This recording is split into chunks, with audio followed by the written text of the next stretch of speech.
TCI is brought to you by Spendthrift Stallion Shaking It Up.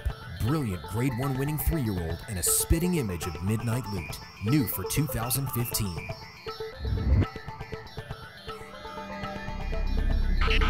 Welcome back to TCI, your inside track to the Breeders' Cup. Alongside Joel Cunningham, I'm John Siegel. Joel, last week we left off talking about 2-year-olds. Let's pick up right where we left off and let's talk about the Iroquois at Churchill. You know, a horse you were looking at going into this race was Bold Conquest. Tell me a little bit about the race and what you thought of the outcome. Well, I thought Bold Conquest ran well. I mean, he was the runner-up in here, you know, first time around 2 turns. He had a wide trip and he had that 2-turn pedigree, so I really wanted to see if he could break through going 2 turns, but it was actually his stablemate who had 2-turn experience who got the nod in here. And we'll go now to the Twin Spires TV race replay.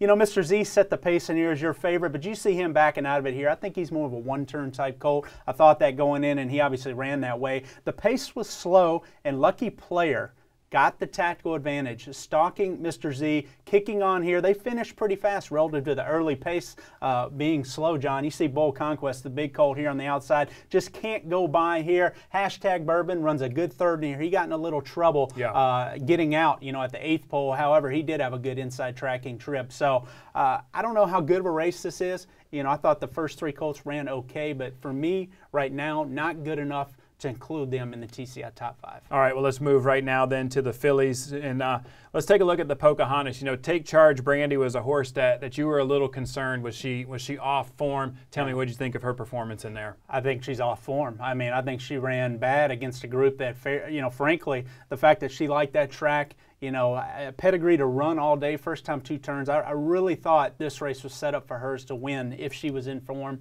And she didn't run well at all, John. We'll go now to the Twin Spires TV race replay.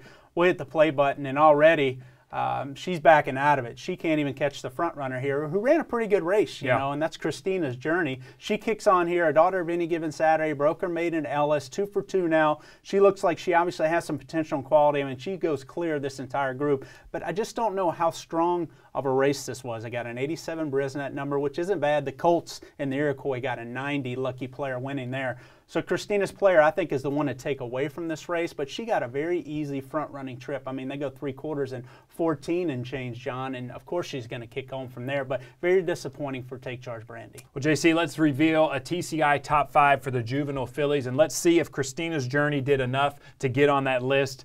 I see that she didn't. Kind of disappointing weekend there at Churchill. You know, 2 really good 2-year-old races. Neither one of them did enough to get on the TCI top 5.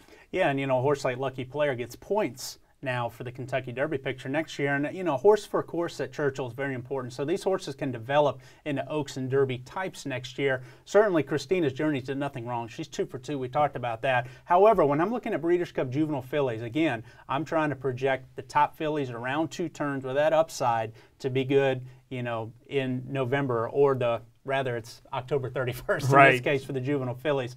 And here's my top 5. She's not in it. Well, I see you started here at number 5. You got Sunset Glow. Joel, it's a Grade 1 winner at Del Mar. This filly's running really well right now. You know, the Breeders' Cup's in California. Tell me, what do you think about this filly? A little questionable how far she wants to go, but she's a Grade 1 winner in California and a multiple grade stakes winner. She also won the Sorrento there, so she's your Del Mar debutante winner. You know, Wesley Ward trained so much early speed into him to get him ready for Keeneland, to go 5/8, and so we know how fast she is, but she's out of a Dynaformer mare. And based on her class and how good she is right now, I'm going to give her the benefit of the doubt until she proves she can't do it, so I'm going to put her in the 5 spot. All right, in at number 4, we see Conquest Eclipse. Tell me a little bit about her. Well, she's a filly I think has a big upside around 2 turns, and that's why I have her over Sunset Glow. I mean, she was a length behind Sunset Glow and ran very well off the layoff in that Del Mar debutante, was coming at the end, but a big daughter of Malibu Moon, who obviously I just love her potential going 2 turns. I think she has some quality and she has plenty of stamina on the female side. So for me, the California filly, she's the one right now I want to see going forward around 2 turns. All right, number 3 is the filly here that, you know, I've heard quite a few people buzzing about, and that's Angela Renee. Tell me, you got her there in the number 3 spot. Ran terrible with blinkers last time out, but remember, that was, you know, in the spinaway where there was a muddy track and Condo Commando went to the lead and just ran them off their feet. You know, Inside Speed was playing unbelievable, and I think she's a 2-turn filly. I mean, she's obviously a have to honor and serve. So we know that it's accomplished 2-turn pedigree. That's what she wants to do. She's shown enough quality to date that I think that, you know, whether they take the blinkers on or take them off or keep them on, whatever. I just think over a dry track around 2 turns going forward, she's going to have a lot of quality around 2 turns. All right, tell me about this horse that you got in here at number 2. Not very familiar with her. Yeah, Feathered, very impressed with her. You know, she was a buzz horse at Saratoga, was green in her debut, didn't get out of the gates well and came running, ran well there. So she wasn't a debut winner. However, she came back at the end of the meet and was awesome, John. I mean, you see at 97 Brisnet number. Now, she was able to control the pace, didn't have any problems in there, but for her to put 10 lengths on the field like she did in the stretch, just a beautiful striding filly, just glides over the ground. And you look at that female family, there's some stamina there. So I think when you're looking at a mile and a 16th, you know, on October 31st, I definitely think Feathered is a big-time player. If she can come back at Belmont, run well there in maybe the matron or the prep there, I think she can be a player. I don't think anybody will be surprised here. Number 1, you got Cavorting. I know this filly's got a lot of buzz around her right now. Tell me about her. Well, that's what's going to be interesting to see, kind of the paths that all these fillies take. I mean, we talked about Feathered and Angela Lene, both in the same Pletcher barn. Cavorting's in the Kieran McLaughlin barn, and she's just won the best 2-year-old filly race. I mean, she beat Angela Renee on the square, off the pace, professional win, you know, in the Adirondack Stakes, John, and she has a pedigree again to get a mile and a 16th. So the closing turn of foot, she showed that punch. Obviously undefeated in 2 starts. This daughter of Bernardini, to me, you have to have her number 1. Looks like she's got the right connections too. It's always good to see them in the Breeders' Cup. Well, Joel, let's talk about the a win in your in. I know there's several this weekend, but I really want to focus on one. It's the Woodbine Mile, and why we want to talk about it. Not only is it a win in your in, but we see Bobby's Kitten in here, a horse that people were really high on, but he got ran down his last start. What do you think of his chances in here? Well, other than the Breeders' Cup Mile, I think the Woodbine Mile is, you know, one of the more prestigious and storied mile races for North American turf horse. And obviously Europeans are going to have a big say like they do every year in the Breeders' Cup Mile. But, you know, with Wise Dan skipping this race this year as a defending champion, I think there's 4 key North American turf horses to pay attention to. Bobby's Kitten, one of them, intrigues me more than any. I mean, he emptied out in the Hall of Fame last time out going a mile and 16th. Here's a horse that has a ton of talent. He's just way too keyed up early in his races. Yeah. If they can settle him down, I think he's going to love that 1-turn mile. I think a mile is his distance, and a 1-turn mile at Woodbine, if you let him have the lead, I don't care if he's running against older horses here or not, watch out. Big test for Bobby's Kitten. I'll tell you a horse I'm always interested in, and everybody's had really high hopes on him, Summerfront. What do you think of his chances in here kind of as a long shot? You know, very consistent miler. I mean, he's been good, you know, for a couple years now for Christophe Clement. Certainly he's a player in here.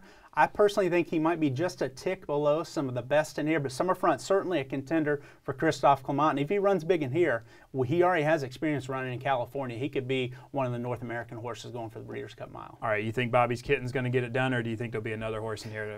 I like the local horse quite a bit, and that's Kygan. I mean, he's had a great year. They've run him at a ton of different distances, but he kind of came out of nowhere. Remember, he was running at Wise Dan when he went a mile earlier this year at Keeneland in that grade 1. Ran well in there, came back, and they ran him a mile and 1/8 on Derby Day. Then they ran him, you know, against Real Solution on Belmont Day. He ran a good runner-up performance there.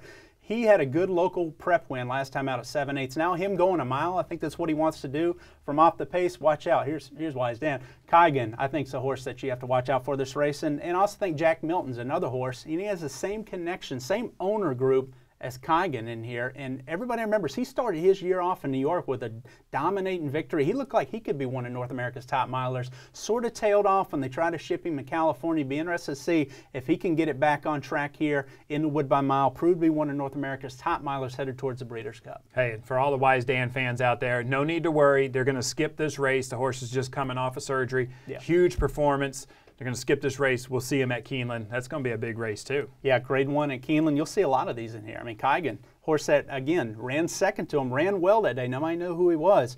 He could come in the winner of this race, be a top player. Bobby's Kitten, again, ton of speed there. You have Golden Sense Point for that race. That is going to be a great race at Keeneland, obviously in October, pointing towards that mile. All right, thank you, Joel. Thank you guys for watching. Make sure you come back next week. We'll recap these races, and we'll reveal another TCI Top 5.